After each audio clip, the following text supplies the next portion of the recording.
Bismillahirrahmanirrahim. Assalamualaikum warahmatullahi wabarakatuh. Ahlan wa sahlan wa marhaban bikum.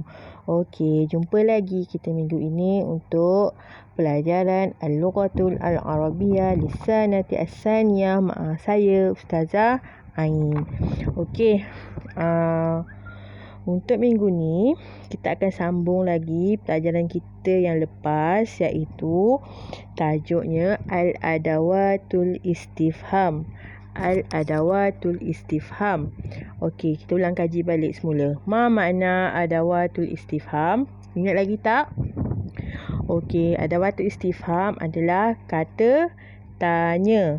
Kata tanya. Okey, jika anak murid semua sudah bersedia, kita teruskan kepada tajuk kita. Kita tengok slide yang seterusnya.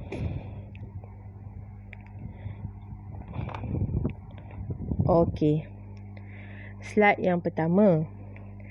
Perkataan yang pertama hari ini adalah maza. Ikut Ustazah. Maza. Maza. Okey, ma makna maza? Apakah erti maza? Maza membawa maksud apakah? Apakah? Maza dia sama saja dengan ma yang masa mula-mula kita belajar hari tu. Okey, ma tu yang mula tu tanya apa? Apa nama kamu? Apa nama sekolah kamu? Apa nama bapa kamu?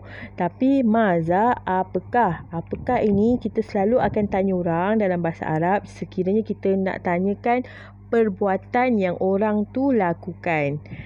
Maza digunakan untuk bertanya kepada perbuatan yang orang itu lakukan. Contoh, maza taf'alu?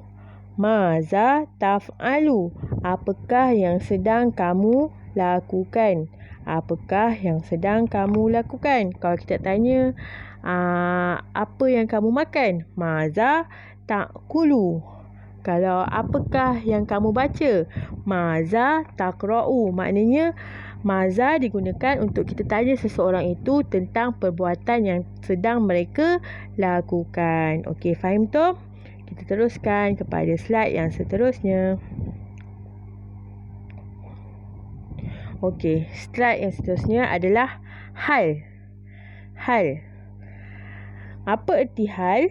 Hal bermaksud adakah? Adakah? Contoh, hal tuhibbu madrasatuka? Hal tuhibbu madrasatuka? Adakah kamu menyayangi sekolah kamu? Hal tuhibbu madrasatuka? Adakah kamu menyayangi sekolah kamu? Ataupun nak tanya orang pasal hal. Hal tuhibbu ummuka? Adakah kamu menyayangi ibu kamu? Jadi bila kita bertanya hal, selalunya kita akan jawab na'am ataupun la. Na'am bermaksud ya, la bermaksud tidak. Jadi hal di sini adalah adakah. Kita nak tanya orang adakah. Adakah yang mesti dijawab dengan jawapan na'am ataupun la. Okey, faham tu? Hal bermaksud adakah. Okey, kita teruskan kepada slide seterusnya. Seterusnya, limaza. Limaza. Limaza. Limaza bermaksud kenapa. Kenapakah ataupun mengapa. Contoh, limaza tazhab ilal madrasah? Kenapakah kamu pergi ke sekolah? Okey, ataupun nak tanya pasal apa lagi? Limaza, contoh. Limaza tuhibbu ustazatuka? Kenapa kamu limaza tuhibbu ustazatuka? Kenapa kamu menyayangi guru kamu? Maknanya limaza ni bermaksud kenapa ataupun mengapa. Jadi soalan limaza selalunya bila menjawab mesti akan ada sebab dia. Dia tanya kita kenapa, kita akan jawab sebab dia kenapa. Okey, sekarang ni hafalkan perkataan asal dia je sebab darjah 2 kan. Hafalkan tajuk besar dia je. Maza, hal dengan limaza. Awak tahu kaedah, awak faham, tak ada masalah. Okey, seterusnya. Yang terakhir. Bimaza. Bimaza. Bi tu membawa maksud dengan. Maza tadi, mula tadi, apakah? Bimaza. Dengan apakah? Ikut Ustazah sekali lagi. Bimaza. Okey, bimaza bermaksud tadi dengan apakah? Okey, contoh soalan kita nak tanya orang.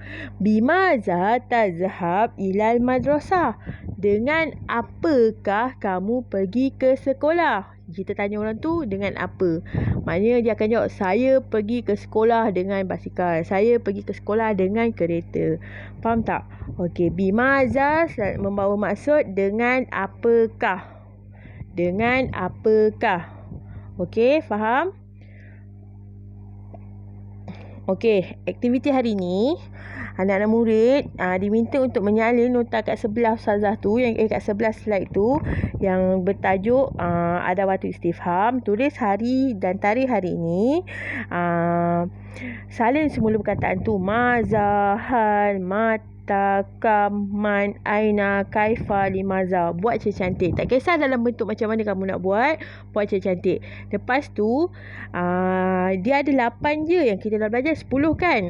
Dah salin tu tambah lagi 2 perkataan, iaitu maza dengan bimaza dekat dalam buku awak. Okey? Kalau tak faham boleh tanya Ustazah. Okey, sampai di sini saja untuk minggu ni. Saya harap anak-anak murid faham penerangan saya. Jikalau ada masalah, boleh terus menghubungi saya, Ustazah Ain. Untuk tanyalah apa masalah yang kamu tak faham ke, cara nak salin ke. Okey, sehingga kita jumpa lagi pada minggu hadapan. Ila liqa. Syukran jazilan. Ma'assalamah. Assalamualaikum warahmatullahi wabarakatuh.